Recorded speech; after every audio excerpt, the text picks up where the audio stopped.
The movement was characterized by major campaigns of civil resistance. Between 1955 and 1968, acts of nonviolent protest and civil disobedience produced crisis situations and productive dialogues between activists and government authorities. Federal, state, and local governments, businesses, and communities often had to respond immediately to these situations, which heightened the inequalities faced by African Americans. Rights movement witnessed the passage of several major pieces of federal legislation. The Civil Rights Act of 1964 expressly banned discrimination based on race, color, religion, sex, or national origin in employment practices and ended unequal application of voter registration requirement and racial segregation in schools, at the workplace, and by public accommodation. A wave of inner-city riots in black communities from 1964 through 1970 undercut support from white communities. The emergence of Black Power movement, which lasted from about 1966 to 1975, challenged the established black leadership for its cooperative attitude and its nonviolence, and instead demanded political and economic self-sufficiency.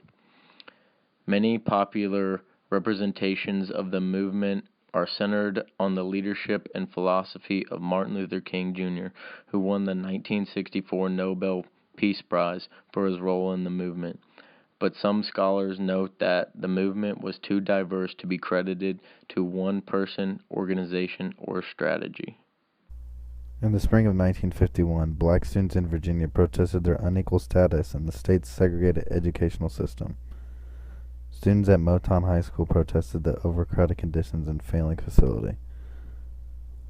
Some local leaders of the NAACP had tried to persuade the students to go back from their protests against Jim Crow laws of school segregation. When the students did not budge, the NAACP joined their battle against school segregation. The NAACP proceeded with 5 cases challenging the school systems. These were later known and combined under what is known today as Brown v. Board of Education. Freedom rides were journeys by the civil rights activists on interstate buses into the segregated southern United States to test the United States Supreme Court decision Boynton v. Virginia, which ruled that segregation was unconstitutional for passengers engaged in interstate travel. Organized by CORE, the first Freedom Ride of the 1960s left Washington, D.C. on May 4, 1961, and was scheduled to arrive in New Orleans on May 17th. In July 1958, the NAACP Youth Council sponsored sit-ins at the lunch counter of a Dockham drugstore in downtown Wichita, Kansas. After 3 weeks, the movement successfully got the store to change its policy of segregated seating, and soon afterward all Dockham stores in Kansas were desegregated. This movement was quickly followed in the same year by a student sit-in at Katz Drugstore in Oklahoma City, led by Kara Looper, which was also successful.